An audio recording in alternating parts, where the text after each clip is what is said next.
Welcome everyone to episode 23 of Signs, Planets, and Stellar Rhythms. I'm your host, Erik Roth, Shamanic Astrologer, and it's been a few weeks since I recorded a video.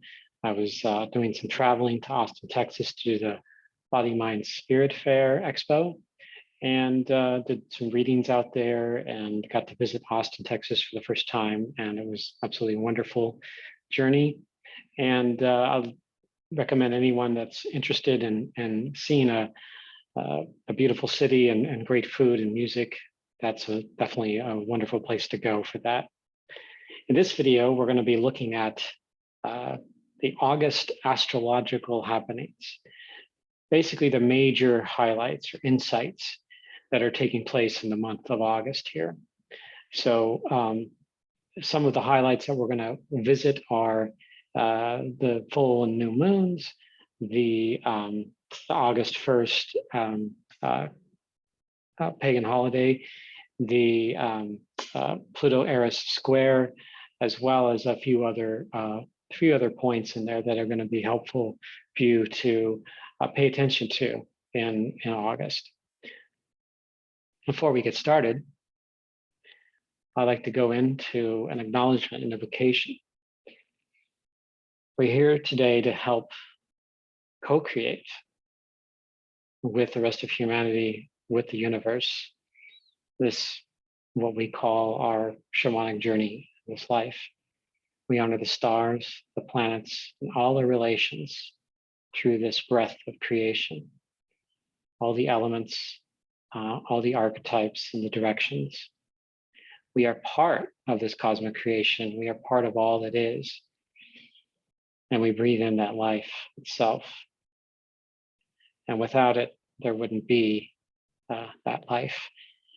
All three worlds, the underworld, the middle world, and the upper or celestial world, are all part of us that work within us to express ourselves, to help us become more authentic beings in this life. Thank you. Bless it. All right, so here we go. These are the major points, along with the Pluto-Eris square at the end of August. We have the Saturn Sun Opposition. Stationing retrograde is Uranus. Sirius rises, Star Sirius. And the holiday in between solstice and equinox, Lammas, Uranus. And the descent of Mars, Mars being a fixture in the evening sky for coming up here on 10 months. And where Mars is going to be descending into the glare of the sun and being on the opposite side of the sun. So wherever Earth is, Mars will be opposite that, and it won't be able to see it with our naked eyes during that time for about 3 months. So I'll talk about what that means coming forth here in this video. All right, let's first talk about the, as we go through the month. The beginning of the month is fairly active in August. It starts with the Saturn Sun Opposition on the same day as the Celtic Gaelic holiday, Uranus and Lammas, being in the more modern tradition of the either the Christian or the pagan, especially in the ancient, more ancient and Middle Age world. But first, this Saturn Sun Opposition. This happens every year with all the planets except for Venus and Mercury. All the planets that orbit the sun experience an opposition with it. That means that Saturn, or in this case, Saturn is on one horizon and the sun is on the other horizon, west and east, and wherever the time of year it happens to be. So it's never necessarily only east or directly west.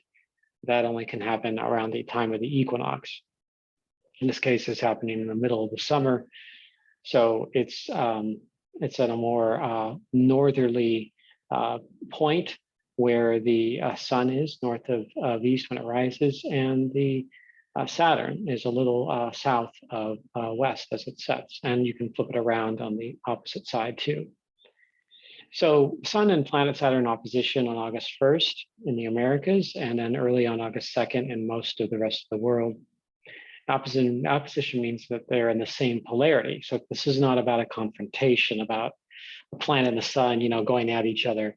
It's more like they're seeing each other. There's an illumination, like a full moon. Whenever you see a full moon, that is an opposition. So in this case, the sun brings into focus Saturn, and Saturn in this and the sign of Aquarius. The Saturn will be at 10 degrees, 11 minutes of Aquarius, and this will be emphasizing a constructive, practical nature of new ideas, breaking apart conventional thinking, and experiencing a future-oriented and consciousness-expanding vision for humanity. It is also growth through limits of those expanding visions. So Saturn isn't a planet that in traditional astrology was labeled as something negative or malefic. I don't look at it as such. Through the lens of shamanic astrology, this paradigm that was originally brought forth by Daniel Giamario and the Shamanic Astrology Mystery School, Saturn has a more of its essence buried into what do we create as a civilization, the structure itself, the rules of the laws, the foundation of reality, the gravity, things that help us create and bring in our sense of civilization, or whatever that might be, including all the systems and structures that go into it, in economic, personal structures, social structures, health structures, political, and infrastructure, the hard reality of it all. So, and being Aquarius means that there's a certain, like a new novelty coming forth, new ideas, a leading edge of Saturn. And this could help. Saturn in Aquarius has a tendency to help foster in a more, sometimes even revolutionary appeal or ideas coming through. But there's also at the same time that takes place, because in previous incarnations of Saturn in Aquarius, there was this revolutionary energy through that. But there's also a counter, there's usually a counter to that revolutionary participation of wanting to hold on to the old world, the old paradigm. And as one is doing that, that's where there can be confrontation through those growth through limits and boundaries. That's where it kind of takes place, that debate. So Aquarius is neither good nor bad, nor just only involves technological progress, but it's this expansion of consciousness over the overall globe or humanity to help us become more of what we're intending to become, evolving into something else, something beyond where we are right now, and kind of taking a kind of a spearhead lead up and out into the celestial realm. But doing it in a way that actually has practical growth here on this planet. That is something that is not just like a far out ideas that don't have any application, but something that comes and actually grows, it creates the seed and helps it grow into maturity through those novel ideas. And that's what this time of opposition can, sort of maximize, if you will, at this time. Saturn has been in Aquarius since 2020, and it will continue through into 2023, where it'll start to transition into the sign of Pisces. But next in 2022, it's going to be all in Aquarius. This year, it got all the way into Aquarius and stayed in Aquarius the whole year, but almost it's retrograding, going to be retrograding back to about 4 degrees before it goes back all the way again into the fullness of Aquarius. So you'll see that that experience of what Aquarius is evolving at this point. Last time Saturn was in Aquarius was in the early 90s. And then before that was in the roughly around the early 60s, 62, 63, in that range. So we can see that how Saturn's involvement and humanity's revolutionary structure, if you will, the fostering of that, has contributed greatly to our expression here on this planet. All right, so the other thing that's happening early on in August is the MidSummer Harvest celebration. This is the sort of the first harvest experience, what that we honored as humanity, especially in Northwestern European. And there were other cultures that connected into this time of year and the bearing of the fruits. So it's been called many different names, but it's more well known as Lammas, which is in English, Old English, and Uranus, which is Gaelic. It's a holiday about reaping the earth's bounty, being about the time of some fruits and vegetables coming forth. And it has its ancient pagan roots and that going back many thousands of years.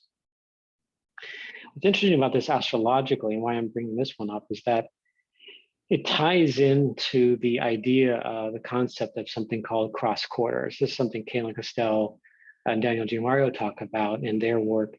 Cross quarter meaning that in between the solstices and the equinoxes. So this is that time of year when you experience that cross quarter. So midsummer, sort of the astronomical midsummer, if you will.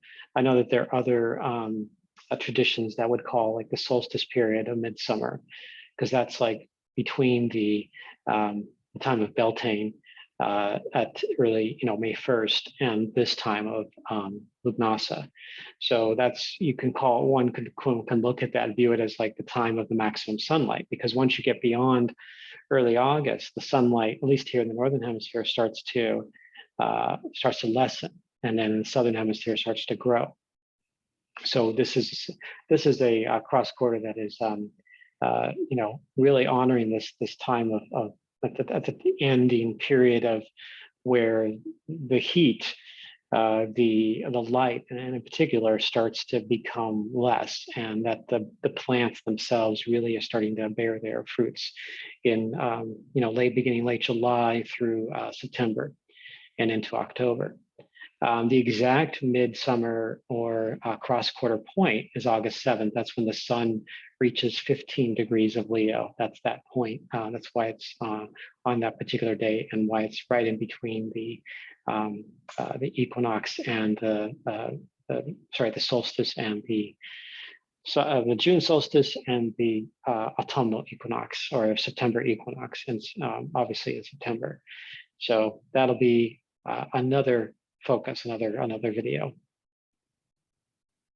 All right, so we have the new moon coming up, August 8th, and this takes place at 1614 in the sign of Leo.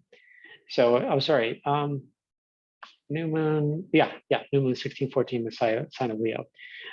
This Leo.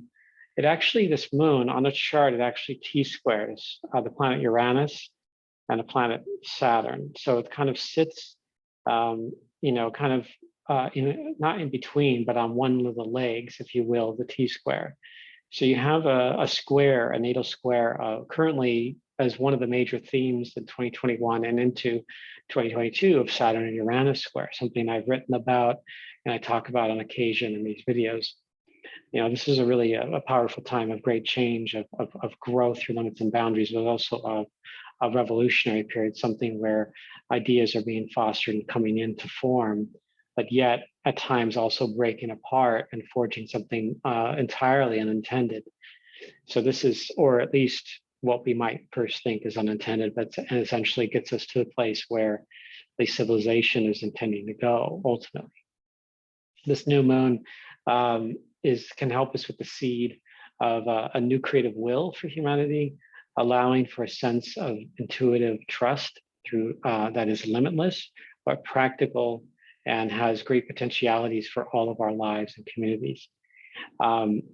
With the new moon and the full moon, I connect into the Sabian symbols of this. These are ancient symbols that are connected to each degree of the zodiac, and in this case, it's 17 Leo, adding 1 for the Sabian symbol into this. And the Linda Hills Sabian Oracle, this is it symbolizes sort of the image, if you will, is a volunteer church choir makes a social event a rehearsal, and she gets into the new moon, or at least in this interpretation of what this new moon could be, making the most of any situation, feelings of togetherness, rehearsing without worrying about what might happen, doing things without thought or reward, and sharing community. So this has a lot to do with a lack, you might say even lack of expectations, just simply intuitively going into something and creating or co-creating with others.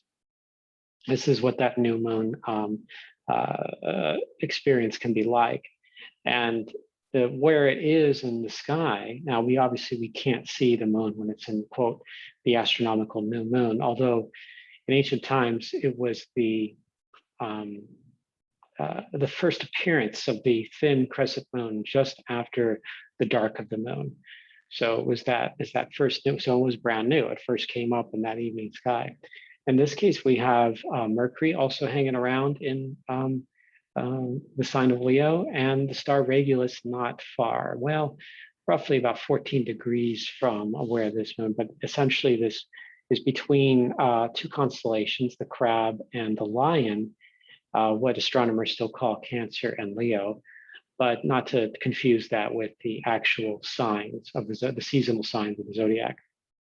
And this is actually kind of a cool place for a new moon because it's, especially in Leo, where it's between the constellations. That means there's this great basket of creative space, of potentiality, but nothing formed, nothing that actually is concrete.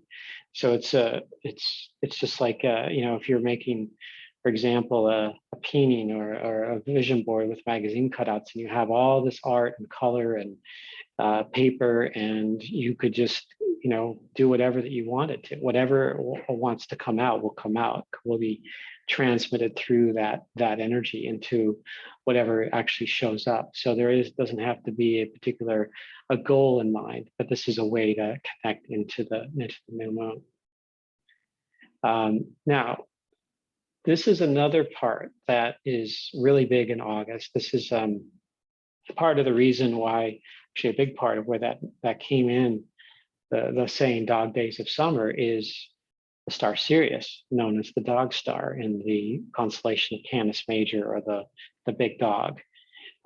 This is a star that if we were to look at all of the different stars in the sky, not only is this one the brightest after our own sun, the brightest star in the sky, but it's also the one that has, I would say, probably the top 3 or 4 stars that have the most written about it, the most mythological transmissions, the most knowledge and wisdom that comes through this star. And depending on your latitude, where I am here in Southern Oregon, in Medford, I'm about at 42 degrees north latitude, and it comes up roughly around August 11th, depending on our horizon line. Some might not see it for a few days after that, 12th or 13th. If you're up at 45 degrees north latitude, it's probably something that comes up on the 15th or 16th of August. But if you're down in like the 30-degree north latitude, this is something come up in the first days of August, and or maybe even just at the very tail end of July, depending on how close you are even to the equatorial line. So the farther north you go up, or in the extreme southern, you're going to have a little bit of a later start of the star Sirius, especially in the northern hemisphere here, where almost 90% of the people on the planet live north of the equator. So what other things does Sirius represent? Well, Sirius is a star that, again, it's the brightest one in the sky. It was a star that 100,000 years ago was actually on the ecliptic. Procyon, its companion star, not that they orbit together, but they are always on some level tied together, because Procyon's connected to the little dog and Canis Minor. And it's a star that most people will be able to see first before they kind of leads the way before Sirius actually rises above the horizon. But Sirius is a star that's actually really close. It's only 8.5 light years away from Earth, and 100,000 years ago it was on the ecliptic. That means that the sun and moon and planets, when they would orbit, at least from those very, very, very ancient eyes of Earth, from humans that long ago. We're able to see it much more often around the globe and connect it to the passage of the various planets across the sky. It's a really powerful star that's continuing to migrate to the south. Sirius was also known in ancient Egypt as Sopdet, playing a powerful role in Egyptian culture, especially in the understanding of the Nile River and the seasonal gift of the flooding. Depending on the area of Egypt, it also represented the goddess Hathor and/or Isis. The Egyptians also referred to the Heliacal rising of Sirius, and it had a special festival for it. That's the going forth of Sopdet. And there's books.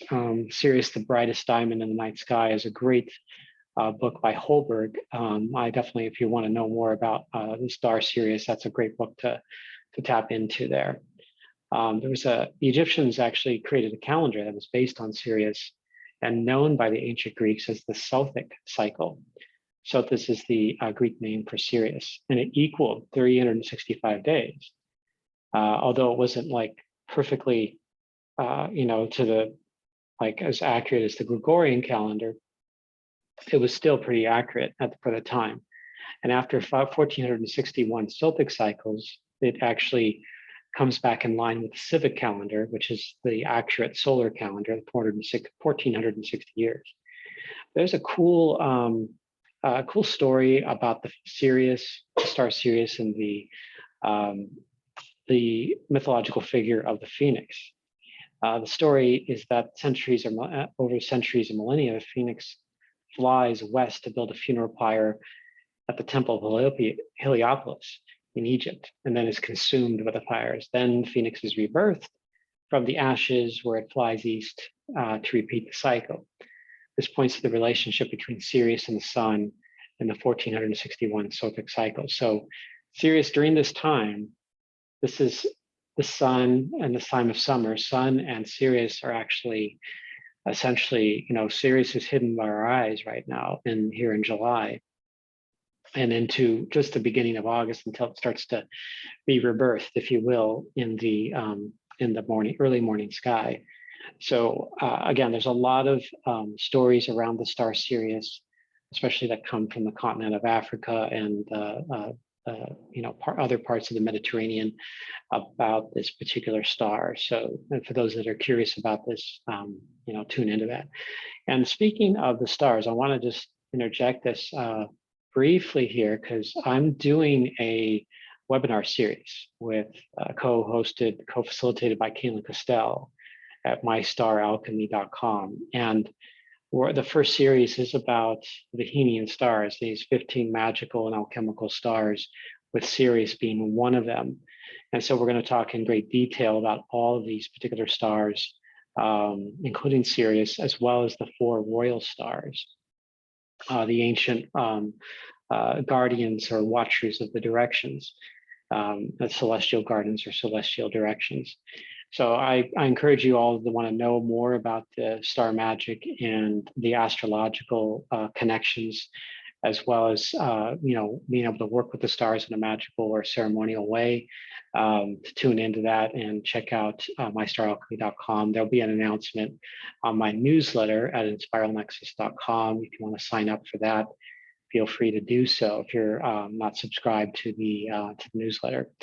But I love to share about this. This is an exciting webinar series that I'm been wanting to do for a really long time, and it's going to start a whole new period where I'm going to share more and more with Caitlin, and even at times through my own podcast, and helping connect it all.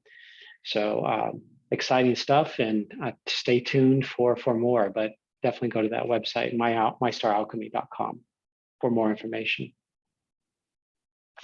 Okay, so what do we have here? We have the planet Uranus. Uranus stations retrograde on August 19th, 2021. And it's sitting just below the Ram constellation above Cetus. And there's some special stars in that place right now. Now, this is the sky that you'll see in the very early morning.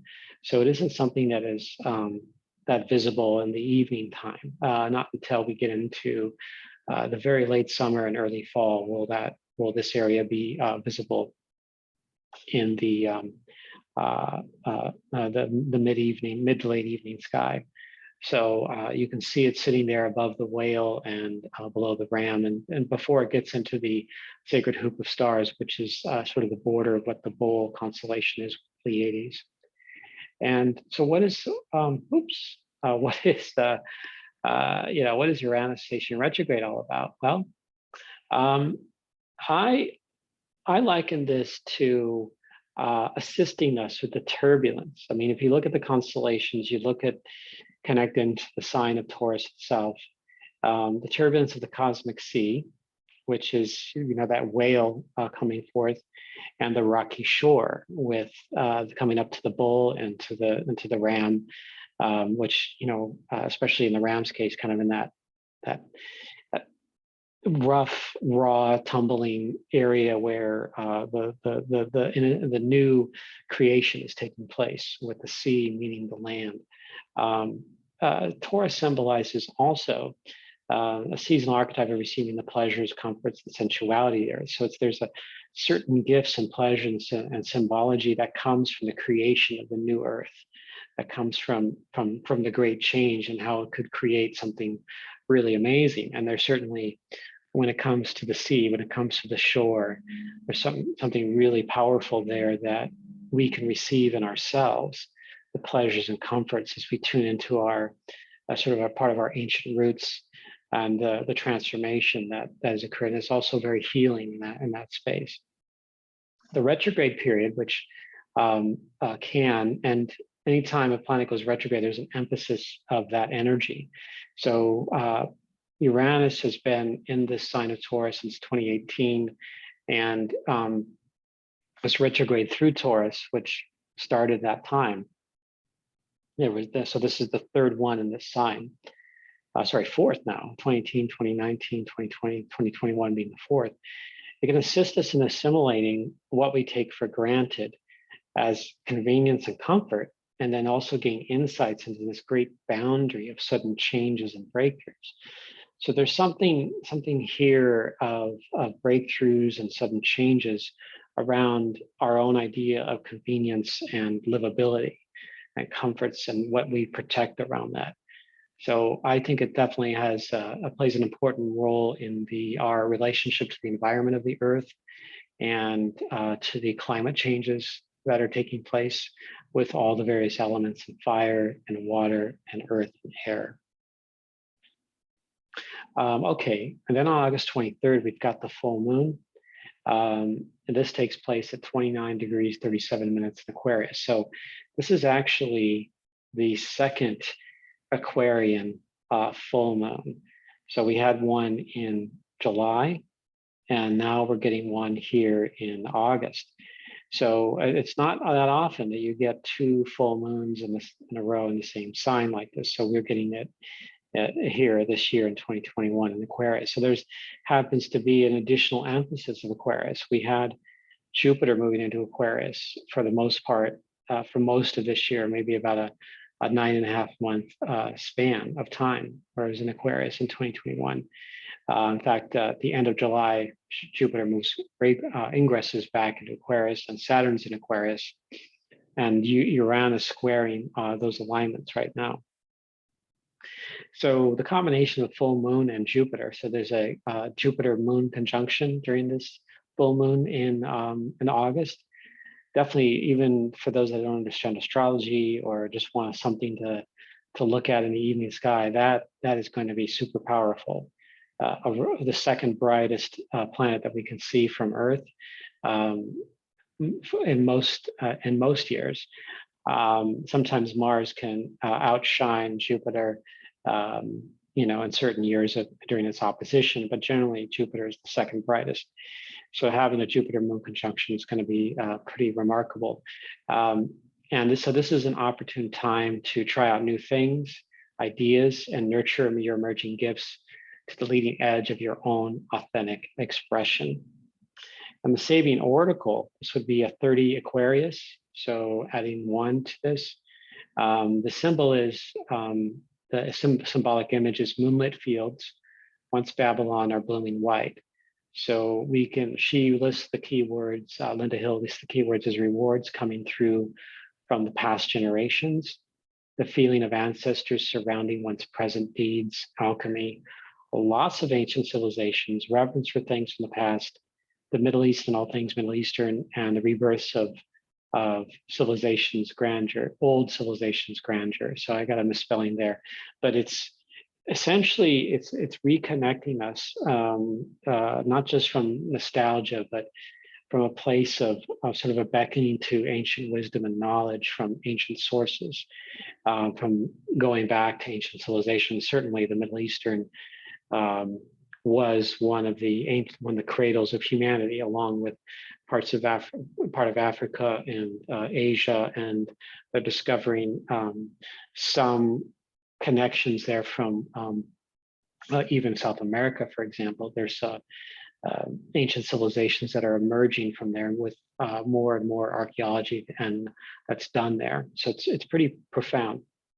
So it's connecting back into the reflection, connecting to our ancestors and coming up with maybe a sort of a ancient wisdom or knowledge coming through, but in a new way, and a new expression of who we are, and maybe to apply and to the benefit of our own purpose and wisdom, and expanding our consciousness, bending our direction.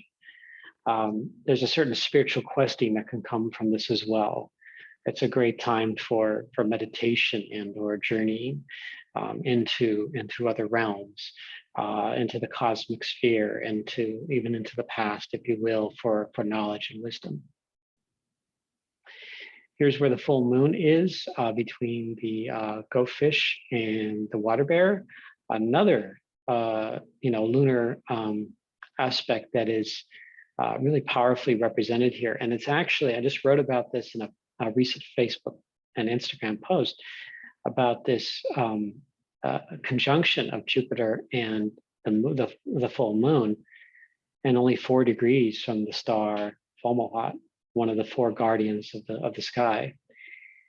This Fomalhaut is a mystical, magical star that connects us to more of this more ancient way of connecting to the celestial spirits, taking in the sort of the I don't know, one could call it even a certain level of glory into the heavens, but hopefully done in a healthy manner.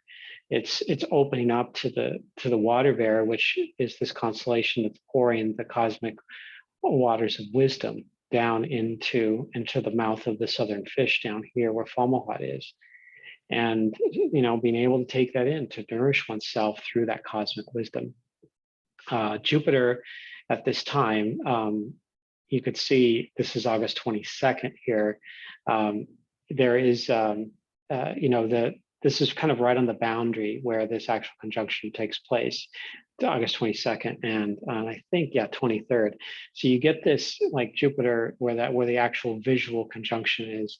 You'll see it more on the 22nd rather than the 23rd because of the setting of that. And depending on where you're on the Earth, you could have it on the 23rd or on the 22nd. So some of these alignments are not necessarily only specific because there's 24 hours, and there's billions of people living in other continents here. So you have that, you can tune into it wherever you might be. But if someone has any personal points or planets in the early degrees of Pisces or the later degrees of Aquarius, this is an alignment that is really activating that part of your chart for you. Like, for example, my natal moon is at 3 degrees Pisces. And so this is a really, this lunar phase is going to be really big for me, with Jupiter and the moon being there connected to a star Fomalhaut. You can also experience that in the other signs of the same modality, which would be, moving into on the opposite side, the latter degrees of Leo, moving into the sign of Virgo, or the latter degrees of Scorpio, moving into the sign of Sagittarius, and then the latter degrees of I got a Taurus moving into the early degrees of the sign of Gemini that will all be activated by this particular full moon with Jupiter.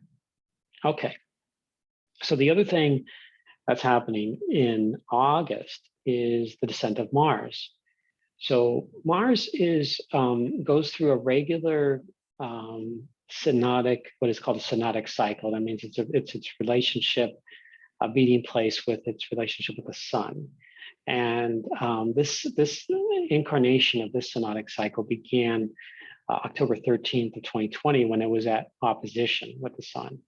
And now it's reached a point where the sun is caught up to Mars.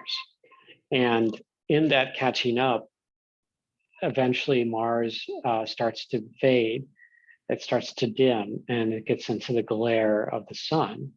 And when it's doing that, it's gone through its quote, adventures, it's gone through the constellations, met planets, and recently in July of 2021, met with the feminine principal planet of, not that it represents women or Mars represents men, it's more about the principle, the archetypal energy of the feminine and or in Mars's case, the masculine, the coming together of those energies. They met in the sign of Leo. But Mars is descending in the sign of Virgo. And this measures from an experiential quality, meaning that, within about 15 degrees of the sun, in Mars's case, it is, in most cases, it's not going to be visible to the naked eye. And so it's coming into the glare and we won't be able to see it. Okay, so what does that mean? Well, it's, in ancient times, they looked at it as Mars going into the underworld, or any visible planet or star going into the underworld. So it's connected into that space. It's surrendering to that place. Like think of it as the masculine surrender into a death rebirth process. It's can be related, and Daniel Giamaro talks about this, the Okipa, the Sundance ceremony, and it's sort of surrendering your ego and allowing your ego to go and just be with your soul at that point. What is you? Who are you? And coming into that realm, be able to feel what you're here to feel, to face your greater fears in that space. Mars will be invisible for about 3 months. That means it won't rise again until November 22nd. And when it does, it'll appear just very, very dimly in the early morning sky. And it'll take a long time, several weeks, for it to really start to build up a greater visibility. Mars represents the masculine principle, and this phase means the surrender of the domain of the soul to face the truth of itself and its experience since its maximum brightness back in October, as I mentioned. So where will this be in the sky? Well, in August, you can see Mars mainly in this Lion constellation here, having conjunct Regulus in the early part of August, and now at a plus 1.8 as it dips into the glare of the sun here. And it just so happens that the planet Mercury is accompanying or is guiding Mars through this process. It's letting Mars go. Mars is now on its own as it goes into the underworld. And we can see here Venus, the early evening sky after sunset, over by the star Parima, near the head and shoulders of the priestess of the constellation that is deeply connected to the feminine mysteries of Gaia, of Mother Earth, of sort of the harvest, the grains of what we grow on this planet, and the rhythms and the patterns of that of our planet. And that's in the sign of Libra as it's doing that. Okay, and lastly, to talk about the Eris Pluto squares. Okay, I've talked about this on occasion in videos prior to this.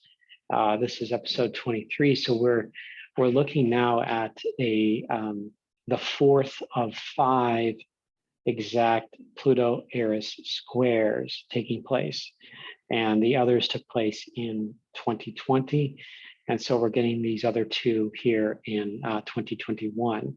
And the last one will take place October 8th, but this one in August is August 27th at 24 degrees 40 minutes of Aries, and then that's Eris in Aries, and Capricorn, and that's where Pluto is located.